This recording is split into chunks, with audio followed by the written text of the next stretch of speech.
morning. Welcome to Morning Moments. Thank you for joining us today. Today, I have a very special guest. He's been in the music industry for many, many years. He is a musician, a singer, songwriter. He's been raised in a musical family, and it's my pleasure to bring this award-winning musician, Chris Golden, to Morning Moments. Welcome, Chris. Good morning, Alan. How you doing, man? Very good. And tell me a little bit about what you do and why do you do it. When I ask the question, what do you do and why do you do what you do anyway? Well, that's a good question because what I do, there's a lot of things that I do that go into doing what I do. So I consider myself an entertainer. I'm a musician. I'm a singer. I'm a songwriter. I'm a record producer. I book dates. I'm a booking agent. I'm a sound man. I'm an engineer. I'm a web designer. I'm a great driver. I'm a roadie. I'm a merchandise wrangler. I sell merchandise. There's a lot of hats that go on to doing what you do to be an independent artist. But music is our business. And I learned a long time ago that it was. I was raised around it, just much like a mechanic's son goes into being the mechanic thing, but it's not something that it was something that I knew from a very early age what I wanted to do because it came so natural for me. There were always instruments around the house. Playing music is something that I felt the call to do and the gift to do because it was something that I never had lessons, but it always came so easy for me. Playing multiple instruments. I play a lot of different instruments, and that's kind of a blessing and a curse at the same time because you got to keep up strings on all of them. Especially, you got to keep them all up. Do you have a 12-string guitar that never stays in tune? Yeah.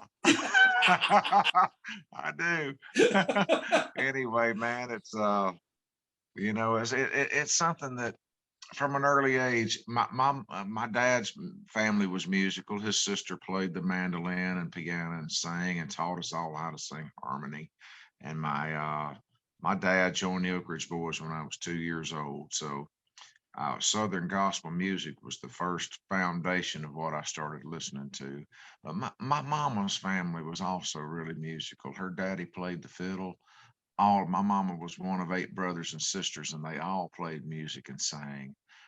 So I kind of got it on both sides, and it was something that the songwriting went more toward my brother Rusty. My grandmother was a poet, mainly a Christian poet. She has 2 books published out there of her poems and photographs, and she was published in a magazine called The Singing News every month. That was a gospel music magazine, and also in the local paper, but it was poems of faith. And my brother took more after her for the writing thing. But what I do was music, and it's something that, I know that you ask why I do it. It's because I feel like I'd be turning my back on my calling if I didn't do it.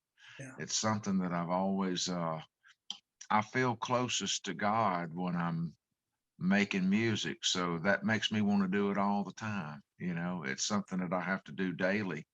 A lot of during the last little season we've been in, some people considered that it was non-essential, but to me, man, it's like breathing. It's something I have to do every day because that's how I communicate with the Lord, and I can feel it coming through me, whether I'm playing piano, mandolin, guitar, singing, uh, any of that. So I do it because I have to. It's not something that I, choose to do. It's something that it's essential to me. So music has been a real venue for a lot of people to worship and to communicate to God their thoughts and their relationship with God. Music has been that venue, that way, like you said, to communicate.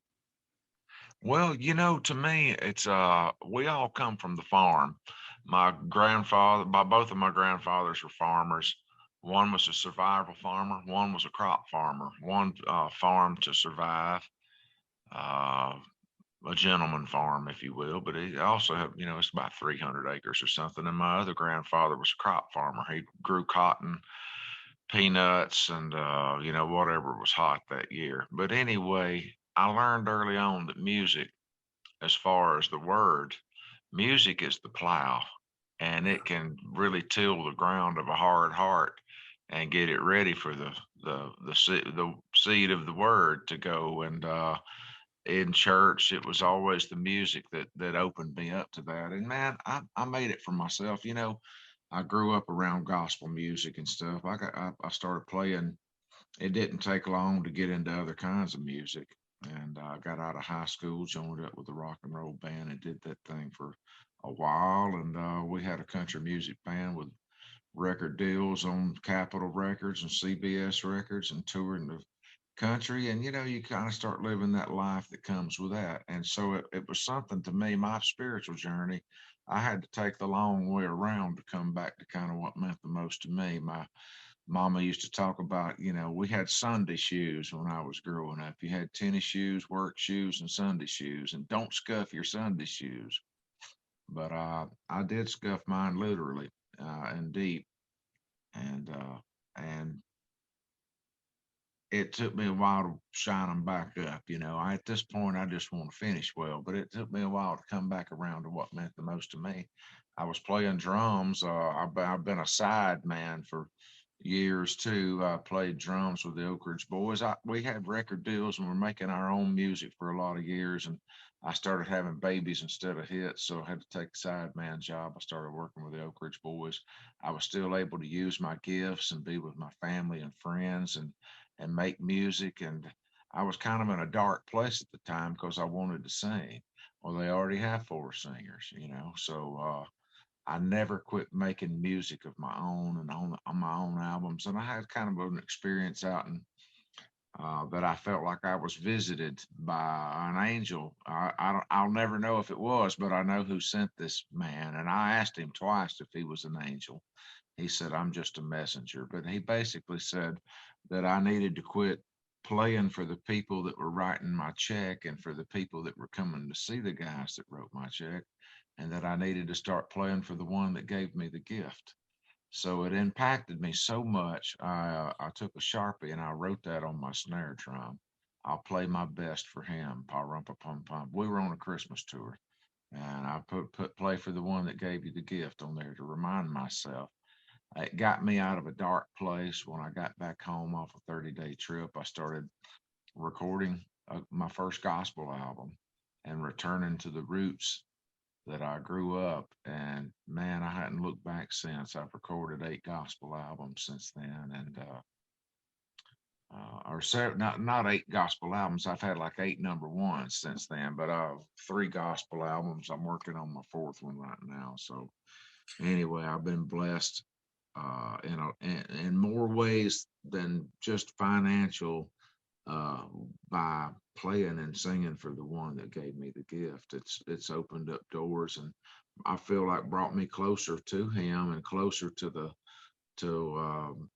making music that matters. Yeah. And every time I play music, before I get to, I don't really consider it performing anymore. I do try to entertain people and try to make them forget about their cares and bring some light and hope and encouragement during a 1 hour, 75-minute performance. Make them forget about things and shine the light, his light, as best as I can. But every time I do that, I say, "Lord, let the songs I sing and the notes I choose bring you joy today," because I feel like if I'm bringing him joy, it'll show through to the listener, and I hopefully bring them joy as well. So that's my job, and that's what I do, and that's Chris, why I do it. what, what So, would you say to, in the last couple minutes we have left in this broadcast, what would you say to somebody that says that you don't know how far I've gone? You don't know, and they're, they may have had the message when they were a child. They may have been raised in church, but they're far from it now. What would you say to those who are wondering if God would take them back?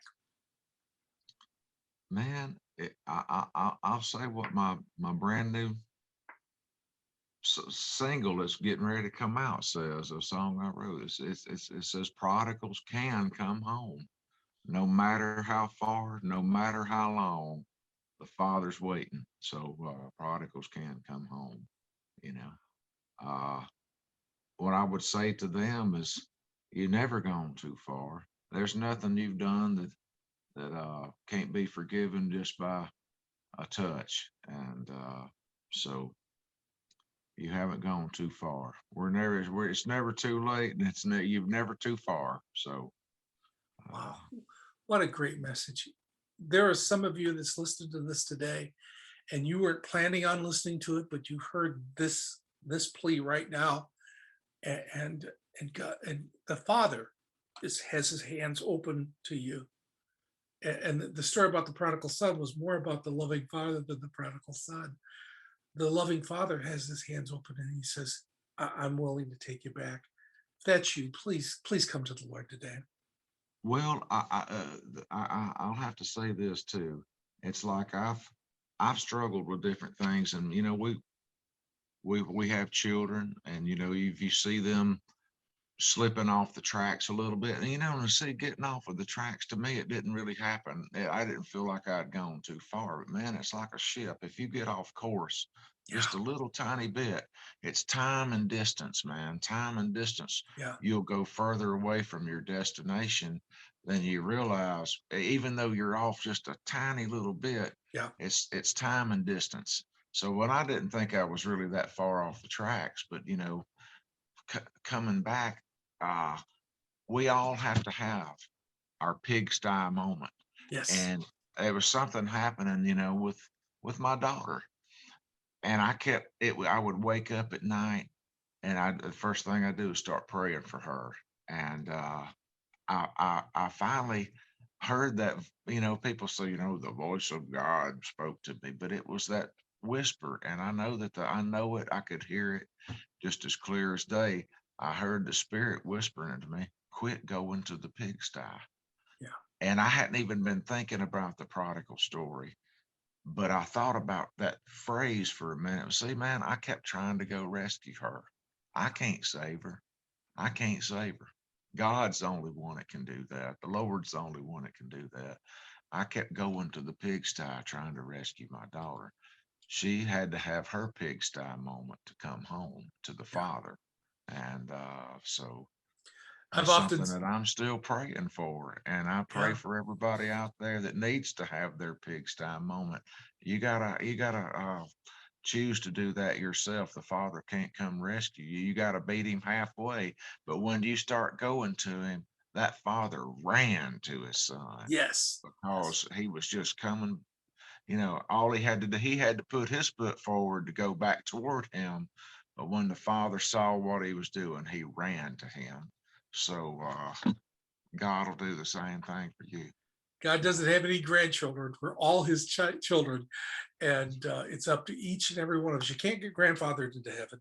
It's a personal relationship with you and Christ. Amen.